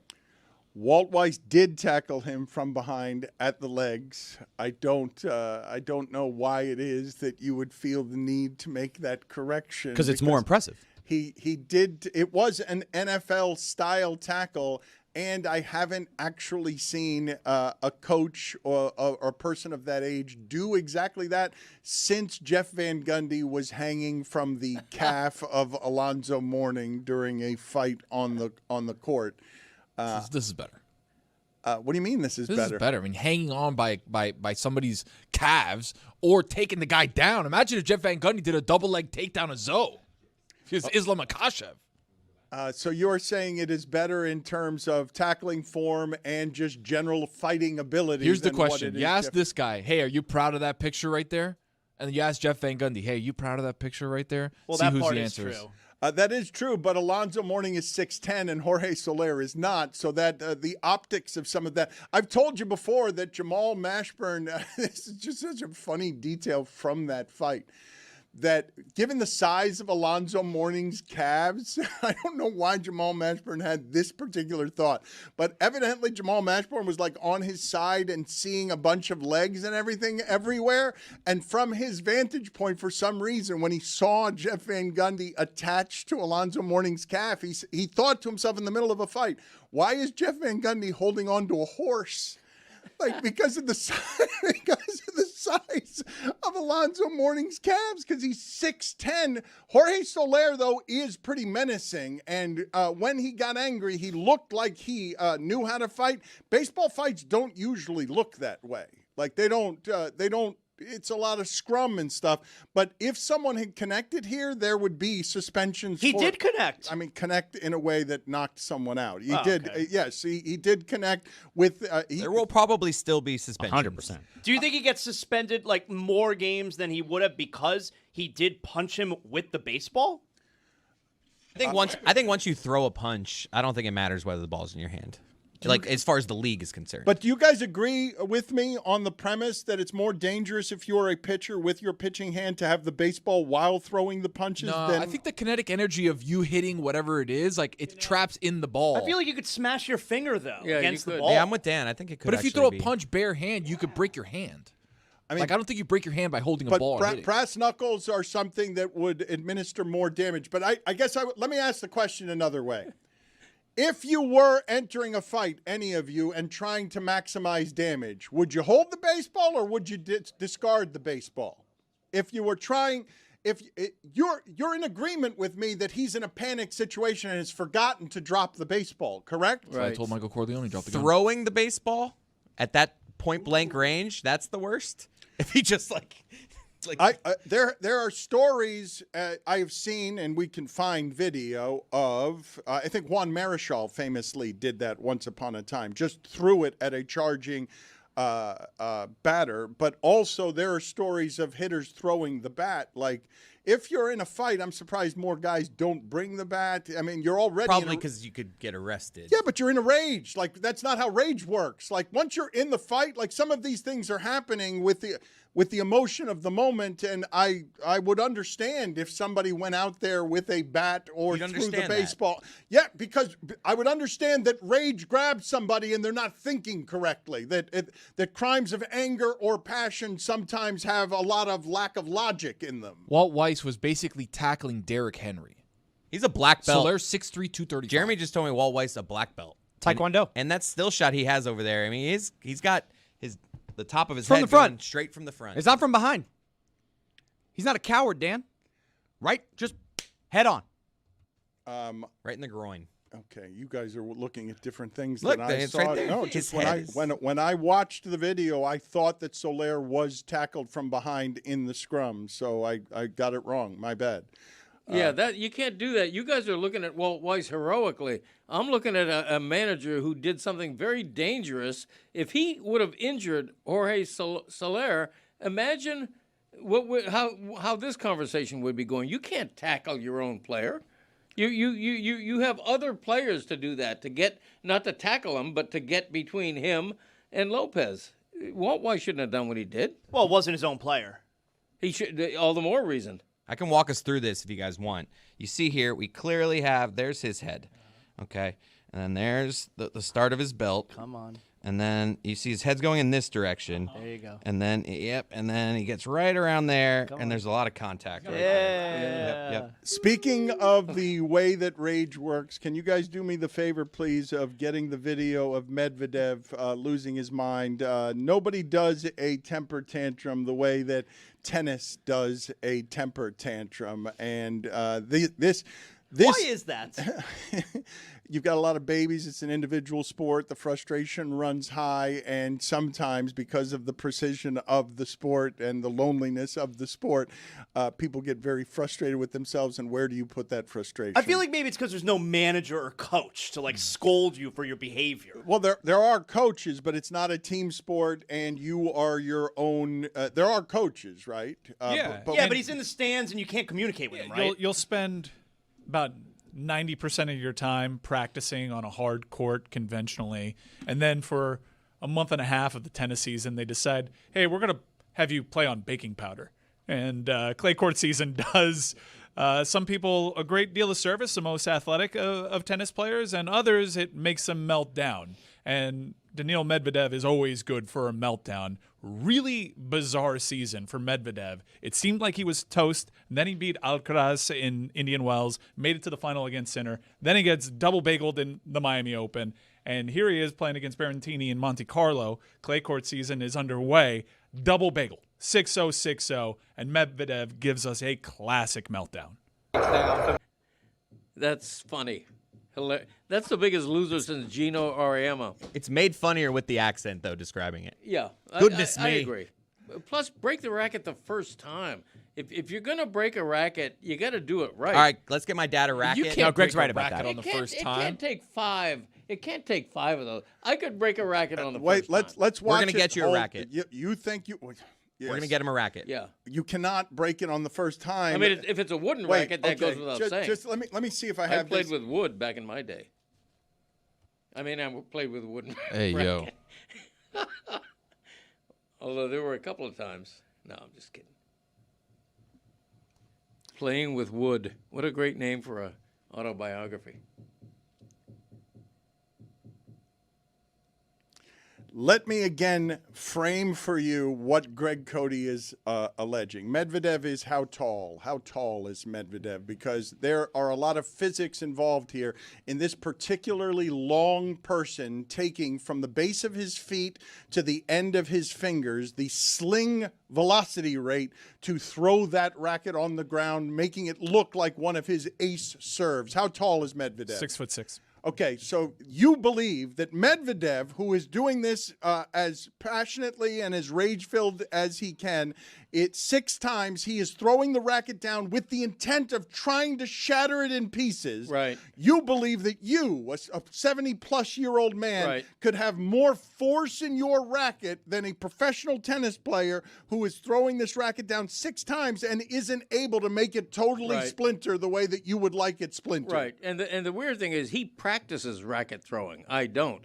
But it's not just about power, it's about angle and geometrics. Okay? You gotta throw a racket the right way, and also you can't literally throw a racket. You have to have your hand on that racket when it hits pavement. See, that's the key. We are efforting to get a racket. Worst case scenario, we'll have one tomorrow. My dad is back in. Well, town. worst case scenario, we could just get a baseball and have Greg punch Dan in the face once and then also hit him in the face with the baseball so we can learn if it hurts his hand. Let me watch Medvedev again here and just really absorb. He very calmly walks to the racket. He's a showman. I have somehow made the mistake, and this might have something to do with the fact that we've done 3 shows in 24 hours, and my judgment is impaired. It is now fully Wednesday, and I have not finalized our tournament to announce who it is that won our Looks Like tournament. So it was a very accurate depiction. I believe we all believe that this is a worthy winner. But first, let's get rid of the loser. UConn, a hearty and fun run from UConn, but this was eliminated from the tournament on the last day. Adam Silver looks like a newly opened chapstick. So that's the runner-up right there, and we crown officially our Looks Like champion, only I think the 7th in the history of the show. Congratulations to Michael Smith and Michigan. Michael Smith looks like the high school teacher that motivates his students by sitting in a chair backwards. It's a good champ.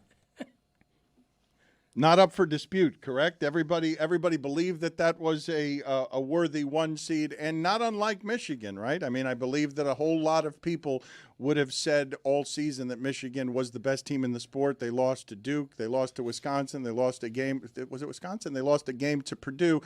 They lost very few games and by not very many points. I don't think anybody would dispute that Michigan is a worthy champion. But getting back to the conversation that we were having yesterday about North Carolina's hire and how curious of a hire it was, how surprising of a hire it was that North Carolina hired Michael Malone.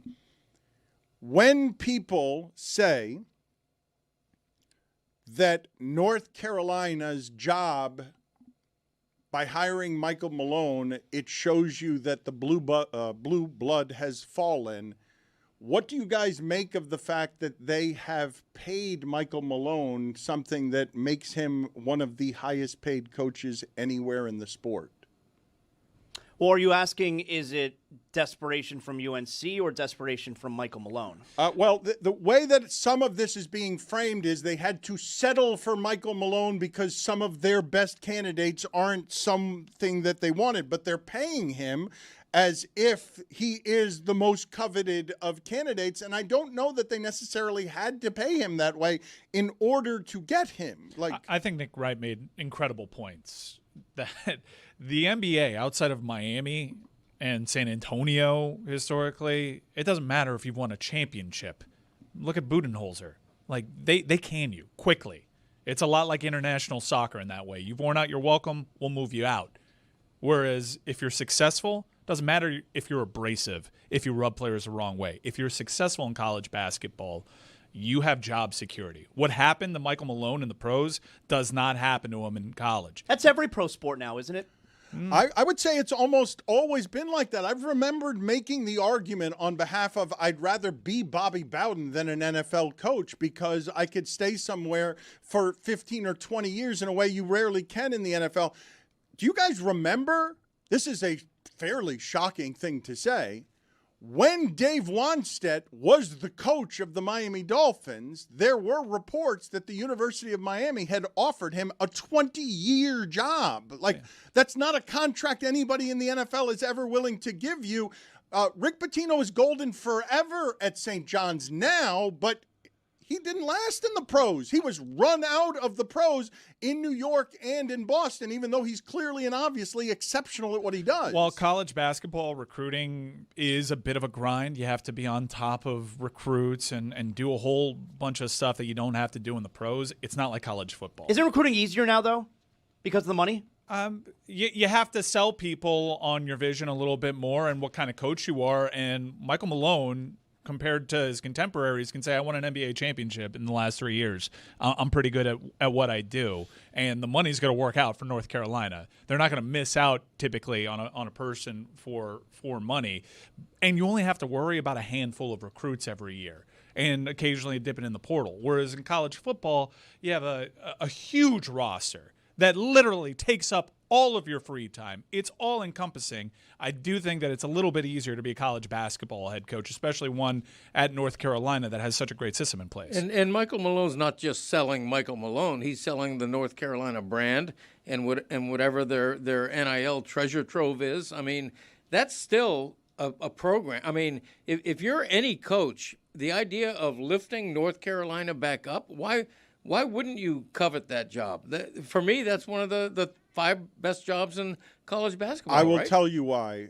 Because for all the complaints that professional coaches have about load management and players that make too much money and don't care enough, they're not 17 years old and you don't have to deal with their families very much. Although sometimes you do. Like there is some funny shit Stan Van Gundy can tell you about Andre Drummond's mom when he's 20 years old being in the stands. You do have to deal with some of that, but it's chaos in college. Like what you're welcoming into your life in college. I really think that people underestimate all of these voices in college coaching who are telling you, hey, this job is shit now. I really hate working in college now. The reason that's happening is because the families involved around the money, nothing matters but money. Like this is a very strong contaminant when you bring into the college workplace, hey, we're going to give you less power and we're going to make it all about money. Whatever your skill set is, whatever you think is special about what you do in terms of leadership, development, none of that stuff matters. What matters is the uncle wants money.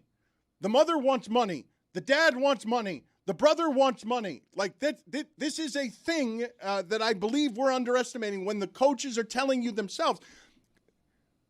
UCLA just won the championship while their coach was saying how miserable she was about what the job has become. Right. Please listen to some of these voices. You don't hear this in the pros. The people who are the grinders in the pros that work the 20-hour days, they don't complain about what the job is. They love the job. It's the reason they can do it 20 hours a day. Right, but as Nick Wright alluded to, your general manager, your director of basketball, somebody else other than the head coach is dealing with all the NIL and dad saying he wants more money. And also, if I'm Michael Malone, I'm thinking the ACC maybe isn't what it used to be. It's now the 3rd or 4th best basketball conference. I can go in there and turn around North Carolina. I know, but right now, Michael Malone knows what he's getting into. He's got coaching friends everywhere. He's been coaching for 30 years.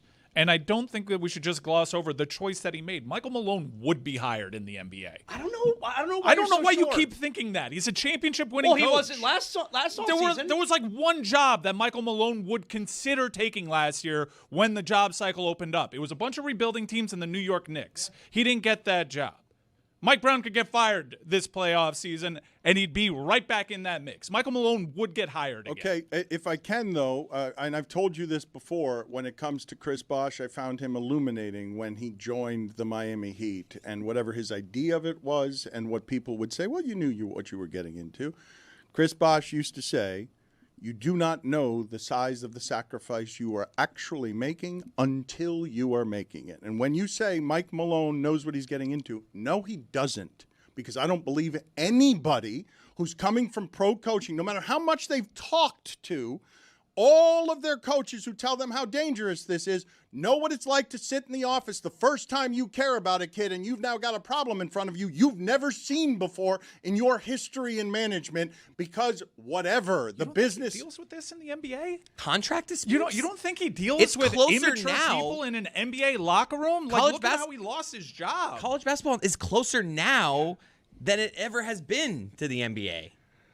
I don't think Michael Malone knows anything about what happens when a kid is having trouble in class. Whatever it is that has to do with where it is academics have to be respected. I don't think that Michael Malone knows how to run a $20 million payroll where he's responsible for the dollars. Dan, we talk about that, but in these last 5-6 years of NIL, do we have kids being worried about class when they're making $700,000, $1 million, when AJ DeBance's making $7 million? You think he's worried about social studies or whatever it is that he's taking? Like, this has become so professionalized that, like, class is the last thing that they're worried about. Yeah, but you guys say this has become so professionalized, and the understanding when you get into the pros is that the entire construct of it is ready for you to behave like a professional, and the ones who don't get weeded out. Here they transfer. Here, they're gone. They're not contracts. Like, you don't understand how little power Michael Malone's used to. how much power he's used to having comparatively to how little that he actually has now, when used to be that the college coach thought he had like real power over these kids. They were a playoff team last year. Why did Michael Malone lose his job? Why did he lose his job? The players got sick of him. The players got him fired. That's not happening at North Carolina. He has way more power at North Carolina. And you put together the Avengers year to year. Like, look at what Michigan just did. It's a bunch of transfers. Like, that's all he's going to do. He's going to get a group. There's going to be 2 or 3 guys that are first-round picks every single year. He builds around that. Any guys that want to stay, that he likes, they'll stay. If not, he won't offer him NIL deals. He'll go get a bunch of other guys because it's North Carolina and he's an NBA head coach. Right. I don't know if it's going to work out. I don't know if his bet is going to cash. But I do think what he is obviously telling us right now is whatever's happening in college basketball is more appealing to him than what he got in the NBA, which was, I reached the mountaintop, I coached the same way for 30 years, and the players that I won a championship with decided that I was too much of a hard ass, and they decided to push me out the door. I'll go to Chapel Hill where I'm running the show. Yeah, and he thinks he can do what Illinois did, what Miami did, transform everything in 1 year. The portal door works both ways. He thinks he can be the winner of that. Folks, listen up. It's Masters Week. the par 3 contest gets going today. And everything can turn in a moment at Augusta. One swing, one hole, and the entire leaderboard shifts. DraftKings Sportsbook, America's top sportsbook for live betting, lets you react in real time. From the first tee to the final putt, and with same-game parlays, you can combine finishing positions with player props in one bet. New sportsbook customers, bet just $5, and if your bet wins, you'll get $300 in bonus bets instantly. Download the DraftKings Sportsbook app now. Use code Dan. That's code Dan to turn $5 into $300 in bonus bets if your bet wins. In partnership with DraftKings, the crown is yours.